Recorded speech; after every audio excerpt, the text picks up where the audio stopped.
Itu. Kemudian untuk disabilitas itu hanya 10% dari maksimal kompetensi teknisnya saja, ini penambahan nilainya. Gitu nggih.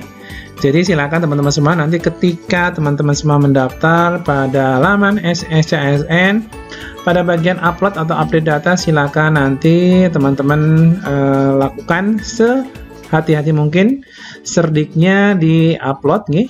Informasi apa saja berkaitan dengan serdik silakan diisi dengan hati-hati di sini.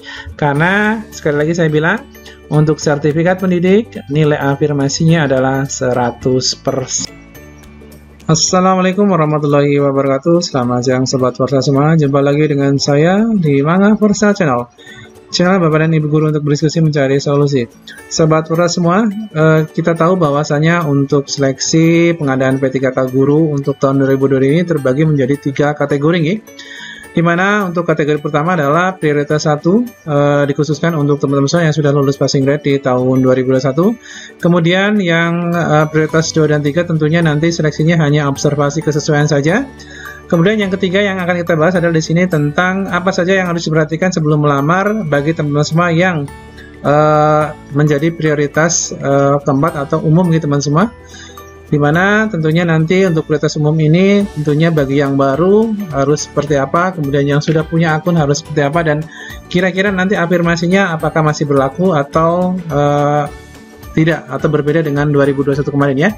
Karena untuk 2021 kemarin memang banyak sekali afirmasi yang diberikan oleh pemerintah untuk teman-teman guru semua. Oke? Jadi pada video kali ini saya akan membahas tentang apa saja yang harus diperhatikan bagi teman semua sebagai pelamar umum sebelum melamar ya, terhadap mekanisme seleksi bagi pelamar umum tentunya pada P3K 2022 ini. Oke? Tapi sebelum saya mulai video, bagi teman-teman saya yang baru menemukan channel ini, jangan lupa klik like, share, komen, dan subscribe untuk mendukung berkembangnya channel ini. Jangan lupa juga untuk mengaktifkan notifikasi loncengnya agar teman-teman semua tidak ketinggalan informasi. Oke, teman-teman semua, untuk tahun 2020 ini masih terdapat 3 jenis mekanisme seleksi guru ASN P3K di tahun ini.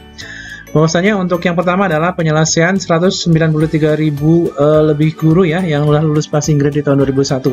Nah, guru-guru ini memang terdiri dari beberapa kategori, yaitu yang pertama adalah THK 2, guru sekolah negeri lulusan passing grade, dan guru swasta ya.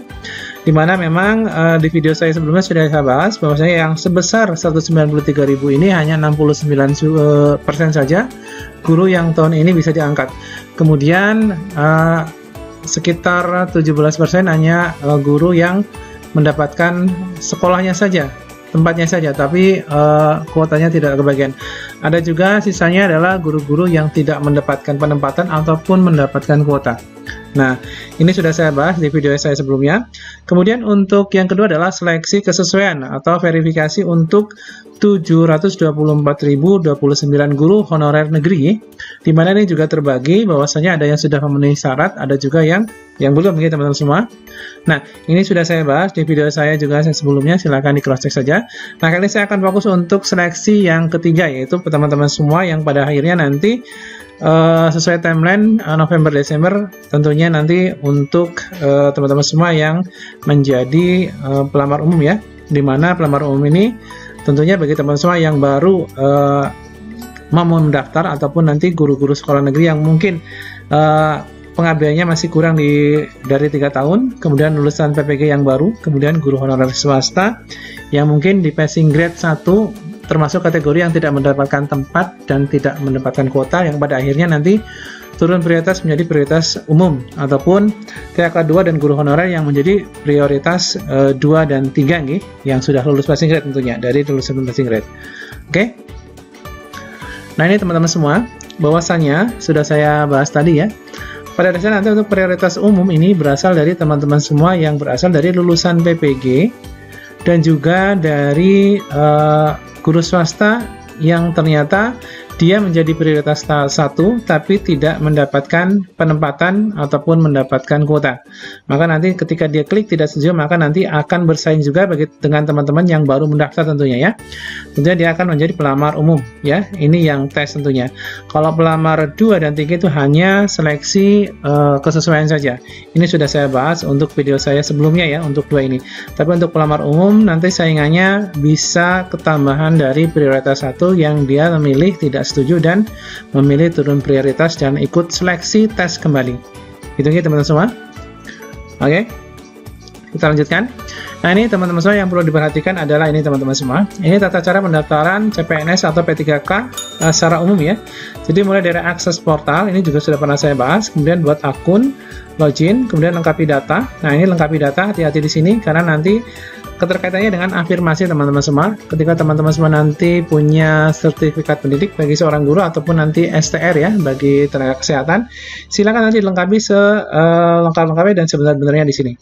Kemudian nanti unggah dokumen persyaratan, kemudian cek resume, kemudian proses verifikasi sampai cetak kartu ujian, pengumuman sampai pemberkasan. Nah, di sini teman-teman semua juga harus diperhatikan bahwasanya tidak semua untuk pelamar nanti harus membuat akun dari awal ya. Karena di sini terbagi-bagi menjadi prioritas 1 yang telah memiliki akun, kemudian belum memiliki akun. Kemudian ada keterangan apakah dia harus buat akun, apakah dia juga harus upload atau update data ataupun nanti memilih formasi. Intinya begitu ya.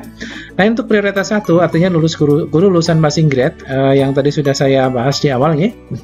Ini teman-teman semua tidak harus membuat akun ya, karena nanti tinggal login saja, tinggal memilih saja yes atau tidak ya, setuju atau tidak. Kemudian tidak perlu membuat mengupload data atau update data, tidak perlu memilih formasi karena sudah sistematis ya, sudah dipilihkan ya, jadi tinggal setuju atau tidak saja.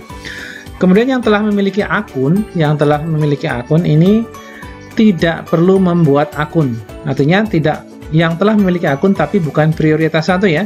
Nah, tapi yang telah memiliki akun tahun 2021 kemarin ini tidak perlu membuat akun. Dia hanya upload atau update data saja. Nah, hati-hati di sini ketika upload atau update data maka nanti ada pembaruan data. Dimungkinkan nanti untuk tahun 2021 kemarin belum memiliki sertifikat pendidik ataupun STR. Maka nanti tahun 2022 ini teman-teman punya kesempatan baik yang bisa dipenuhi di sini. Ya, jadi silakan yang punya sertifikat pendidik sertifikat pendidik diupload di sini. Kemudian yang punya STR bagi tenaga kesehatan juga diupload, ya. Kemudian untuk ini dia berhak memilih formasi, intinya begitu, ya. Kemudian yang belum memiliki akun, nah ini prosesnya lengkap seperti yang saya tampilkan tadi ini. Nah, ini mulai dari buat akun, kemudian upload atau update data, kemudian dia juga memilih formasi. Intinya begitu ya. Intinya nanti semuanya baik prioritas 1, 2, 3 dan pelamar umum nanti harus melalui SSCASN. Intinya begitu teman-teman semua. Nah, ini teman-teman semua. Bagaimana ketika saya sebagai prioritas sebagai pelamar umum jika ingin menjadi ASN P3K tahun ini, apa saja syarat-syaratnya? Nah, ini syarat-syaratnya teman-teman semua. Seleksi tes atau yang diperuntukkan untuk teman-teman saya bagi pelamar umum ini menggunakan mekanisme yang sama dengan seleksi tahun 2021. Gitu, oke? Nah, ini kemudian informasi mengenai ujian seleksi yang pertama adalah rencana pelaksanaan nanti tetap sesuai timeline November-Desember 2022, oke? Tinggal tunggu tanggalnya saja. Kemudian tapi kalau untuk pembuatan akun nanti tetap di bulan September-Oktober ini, teman-teman. Ini hanya pelaksanaannya saja. Tinggal tesnya saja nanti. Kemudian ujian seleksi dilaksanakan bagi guru honorer negeri terdaftar di Dapodik dengan masa kerja kurang dari 3 tahun. Nah, ini yang kurang dari 3 tahun tidak ikut dalam penilaian penyesuaian gitu teman-teman. Kemudian guru swasta dapat mengikuti ujian seleksi. Jika lulus akan ditempatkan pada satuan pendidikan negeri yang kekurangan guru. Kemudian bagi individu yang tidak terdaftar di Dapodik namun ingin mengikuti ujian seleksi guru ASN P3K diwajib memiliki sertifikat pendidik. Jadi bagi teman-teman semua yang tidak terdaftar di Dapodik ini bisa melamar asalkan dia mempunyai sertifikat pendidik. Gitu, oke? Nah, ini keuntungannya teman-teman semua. Kemudian yang kedua adalah teman-teman harus passing grade. Artinya teman-teman harus nilainya ambang batas semua, gitu. Nah, ini untuk tipe kontennya nanti akan diteskan atau diujikan adalah kompetensi teknis. Ini sesuai dengan mapel teman-teman semua. Ini butir soalnya 80 sampai 100 soal ya, tergantung mapelnya nanti. Waktunya 120 menit. Gitu, bobotnya 60% ini besar sekali teman-teman semua. Kemudian manajerial nanti butirnya hanya 30 soal, waktunya 25 menit. Kemudian sosiokultural nanti soalnya hanya 20 soal, kemudian waktunya 15 menit. Kemudian wawancara ini dijawab secara tertulis nih. Nanti waktunya 10 menit. Soal-soalnya nanti 10 menit, waktunya 10 menit juga. 10 soal, 10 butir soal, 10 menit. Ini bobotnya untuk 3 ini, manajerial, sosiokultural, dan pertanyaan wawancara ini 40%.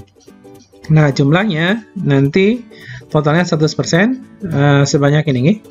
Nah, ini teman-teman semua untuk bobotnya. Yang bisa membantu teman-teman nanti adalah di sini kompetensi teknisnya. Apabila teman-teman nanti punya sertifikat pendidik atau STR, nanti tentunya nanti akan ada afirmasi. Itu nih teman-teman semua. Nah ini, saya selesaikan dulu ini. Untuk ujian P3K berbeda dengan ujian CPNS karena tidak ada seleksi kompetensi dasar, hanya seleksi kompetensi bidang atau teknis. Untuk peserta yang sudah tersertifikasi tetap ikut semua tes. Jika berkas lengkap, nilai tes kompetensi teknis penuh. Nah ini yang saya maksudkan tadi. Kecuali berkas bermasalah, maka nilai tes kompetensi teknisnya nilai tes kompetensi teknis digunakan. Gitu, nggih. Tetap harus passing grade, manajerial dan sosiokulturalnya. Jadi sekalipun nanti punya serdik, tapi manajerial dan sosiokulturalnya ternyata di bawah ambang batas, maka dia dinyatakan tidak lolos. Gitu, nggih, teman-teman semua. Nah, ini untuk umum, untuk umum dilakukan seleksi administrasi oleh verifikator instansi daerah, dapat memilih kebutuhan P3K jabatan fungsional guru di seluruh wilayah. Kemudian untuk dinyatakan lulus memang harus memenuhi ambang batas seperti yang saya jelaskan tadi. Dan ini penambahan nilainya teman-teman semua. Untuk afirmasinya di sini hanya ada 2 yang ditampilkan di sini ya. Yang pertama adalah linear serdiknya, atau kalau di kesehatan itu adalah STR-nya. Ini nanti untuk menambah nilai adalah 100%. Jadi apapun atau berapapun nilai dari kompetensi teknisnya, nanti ketika teman-teman sudah mengupload serdiknya, maka nanti nilainya full, penuh ya, 100%. Itu. Kemudian untuk disabilitas itu hanya 10% dari maksimal kompetensi teknisnya saja, ini penambahan nilainya. Gitu nggih? Jadi silakan teman-teman semua nanti ketika teman-teman semua mendaftar pada laman SSCSN, pada bagian upload atau update data, silakan nanti teman-teman lakukan sehati-hati mungkin serdiknya di-upload nih. Informasi apa saja berkaitan dengan serdik, silakan diisi dengan hati-hati di sini. Karena sekali lagi saya bilang, untuk sertifikat pendidik nilai afirmasinya adalah 100%, nggih. Bobotnya full. Jadi nanti kalau 60%, kalau nilainya 510 teman-teman semua. Dan ini yang akan membantu teman-teman semua untuk lolos tentunya ya. Nah, setelah lolos nanti tinggal perankingan saja. Demikian teman-teman semua untuk mekanisme bagi pelamar umum, di mana di dalamnya ada guru-guru dari honorer, kemudian THK 2 tidak masuk ya, dari honorer negeri yang tidak lulus passing grade, yang masih di bawah 3 tahun pengabdiannya, kemudian lulusan PPG, kemudian guru swasta, kemudian prioritas 1 dari lulusan PPG dan guru swasta yang turun prioritas. Gitu nggih? Nah, ini silakan teman-teman semua dicermati apa yang menjadi isi dari video kali ini. Selamat siang, saya Iri. Assalamualaikum warahmatullahi wabarakatuh.